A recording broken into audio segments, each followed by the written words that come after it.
Hello crafters, and welcome to another video with Amy Makes That. I hope you are all having such an amazing day so far. Today's tutorial is another wedding project that I'm so excited to finally share, and it is on how to make a DIY welcome sign mirror. This mirror actually isn't for me, it's for my sister-in-law, and I'm so honored to be able to make it for her wedding. So if you enjoy Cricut project tutorials and craft business tips, then please subscribe to my channel because I post new videos every single Monday here on this channel, as well as new content on my Instagram, TikTok, Pinterest, and my website, and Patreon. I have a lot of platforms now. And as always, all of the products used in today's video will be linked in the video description. Now let's get into the tutorial. Say hello to VoiceOver Amy. So as always, we will start in Cricut Design Space, and this is my lovely template and design. I will always create some kind of template just to visually see my design better. So I chose the shape button, and then I adjusted the size to 23 by 18 because that is the size of the mirror. So you won't make the rectangle, just to be clear, you will hide it once you make everything. I'm not going to go step by step in this tutorial because I want to cut some time,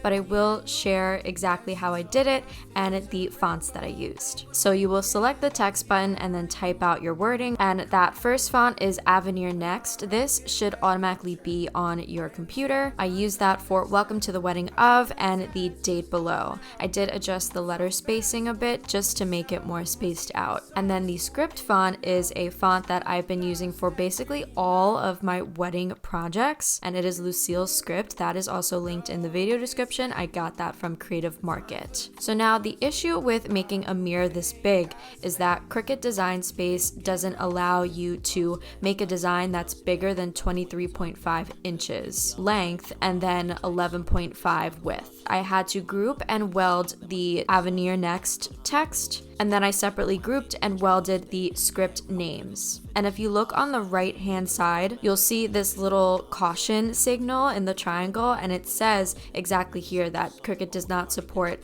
anything bigger than the dimensions that I said earlier. So that is one way to bypass making a bigger project, just slicing it or welding it into a smaller size. So now we will click Make It. It's going to automatically put both of the texts on two separate mats, and of course on the 12 by 24 mat, so make sure you do have that size mat. And I'm adjusting it a bit here, but now you're saying, Amy, you're gonna waste all that vinyl and put it on two mats? No, of course not. I'm going to use this trick that I did mention in a Cricut hack TikTok video. I will link that in the card here, but I moved the design from the second mat to the first. Now I will have to bypass this, and I will show you how I do this. Don't worry, it's going to be fine. I'm going to cut around it, but this is for me to not waste all that vinyl, and I can just keep it on the one mat versus having two cuts. Then we will set our base material to premium vinyl because I like this setting better than regular vinyl. Today we are using StarCraft permanent adhesive vinyl. It is from my favorite 143vinyl.com, which will be linked in the video description. I'm going to roll out the vinyl and then cut it where it needs to be cut. Then I'll flip it over and then press it down onto the Cricut mat with my brayer tool. My mat isn't as sticky anymore, so the brayer tool really helps it adhere. Then we'll send it to the Cricut, press the arrow button, and the Cricut will get to cutting.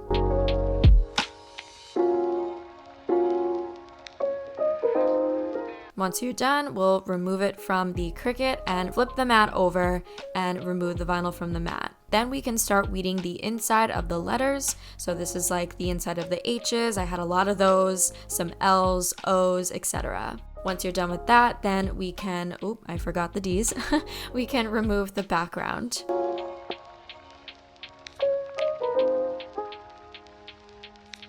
Then I'll remove the little pieces that I forgot about, and now we can apply our transfer tape. So the first thing I'm going to do is I'm going to apply the transfer tape to the names only because the names are horizontal and they're not vertical. So I cut that off camera, and then I'm just slowly applying it to the names and pressing it down with my fingers. And then once I remove that, I'll take my scraper tool and just carefully scrape it down so the vinyl adheres to the transfer tape. Once that is done, I can flip it over and then carefully remove the vinyl from the backing. And then to preserve it for now, I'm going to apply that transfer tape backing so no dust or fuzzies, or you can only imagine how many things get on transfer tape.